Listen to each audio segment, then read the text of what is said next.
Making your music more interesting could be as simple as swapping this G major chord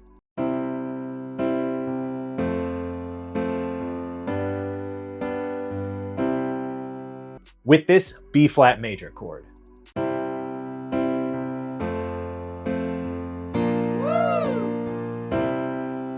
This is just one example of using a borrowed chord. In the first example, you'll see that we're in the key of C major, yet we're replacing our G major chord with a B flat.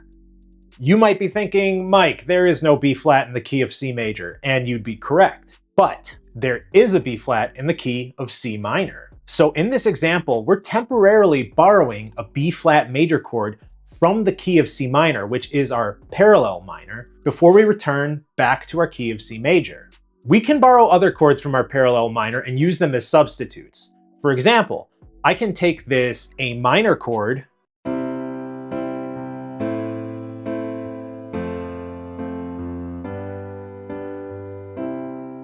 and replace it with an A flat major chord that we borrow from C minor.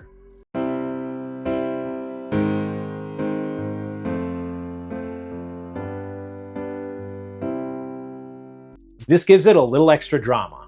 Now, you could repeat this substitution every time you come up to that chord in your progression, but a more common way in which songwriters use borrowed chords is to break up monotony or to add dramatic effect before a big change in the song. So let's say in your song, the verse has a progression that repeats 4 times.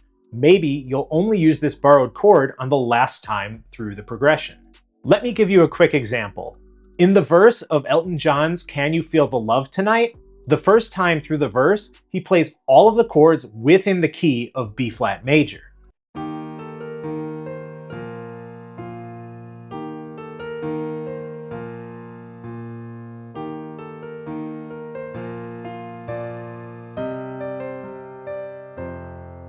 But during the second half of the verse, he adds huge drama and emotion before it changes into the chorus by turning that C minor chord into an A flat major chord.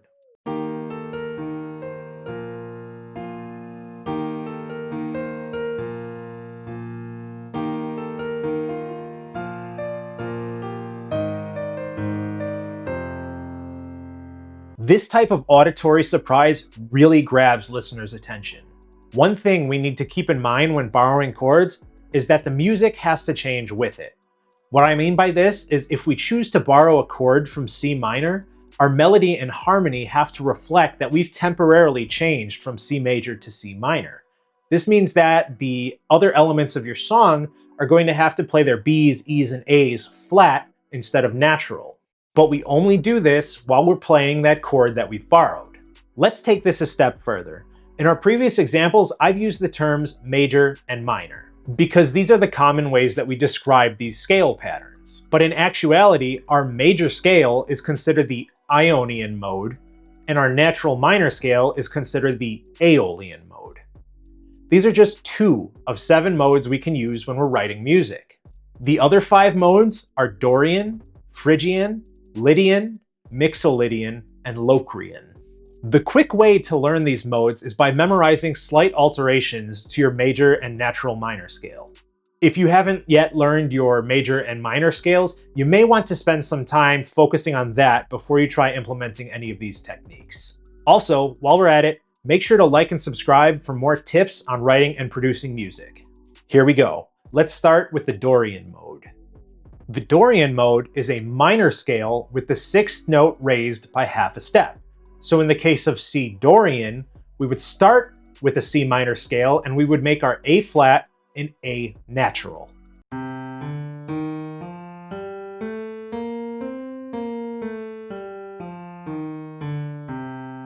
Phrygian is a minor mode with a lowered 2nd. So in the case of C Phrygian, we take our natural minor scale and we lower the D to a D flat. Side note, Phrygian is a super popular scale if you're making techno and tech house.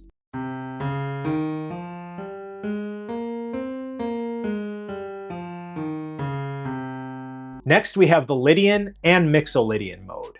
Both of these are major modes, so we're going to start with our C major scale and modify them from there. With Lydian, we take the major scale and we raise the 4th. So the 4th in the key of C major is F. so we will raise it to F sharp.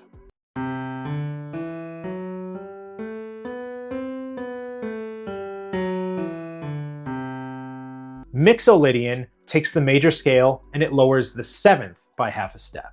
So in C Mixolydian, we'll start with our C major scale and we will lower the B to a B flat.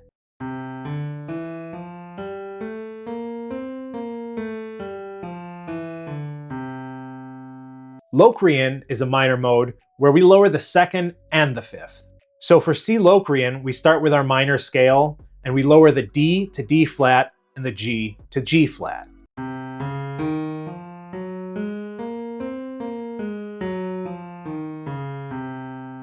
Now, what does this have to do with borrowing chords? In the earlier examples, we borrowed chords from C minor, or C Aeolian, and we put them into our song, which was in C major, or C Ionian. However, we can borrow chords from any of our modes. For example, we could take this progression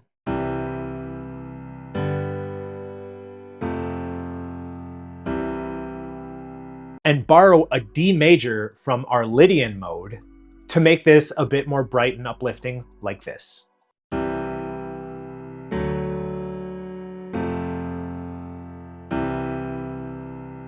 Now, if you're a nerd like me and you spent countless hours playing Sonic the Hedgehog 2 when you were a kid, you might recognize this progression from Metropolis Zone.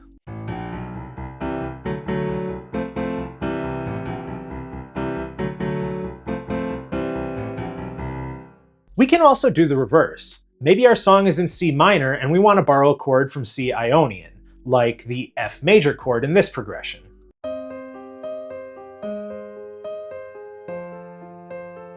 Now at this point, you might notice that some chords are shared by different modes, like F major. We can find F major in C Ionian, but we can also find it in C Mixolydian. So how do you know which mode you're borrowing from? That's your choice. In this case, we could reflect that in our melody. In C Ionian, B is natural.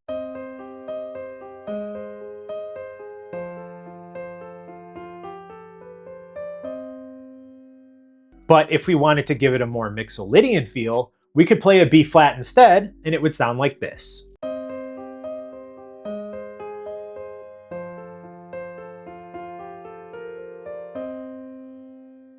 That's the fun part of writing music. You get to decide. If you've got any more questions about borrowed chords, let me know down in the comments.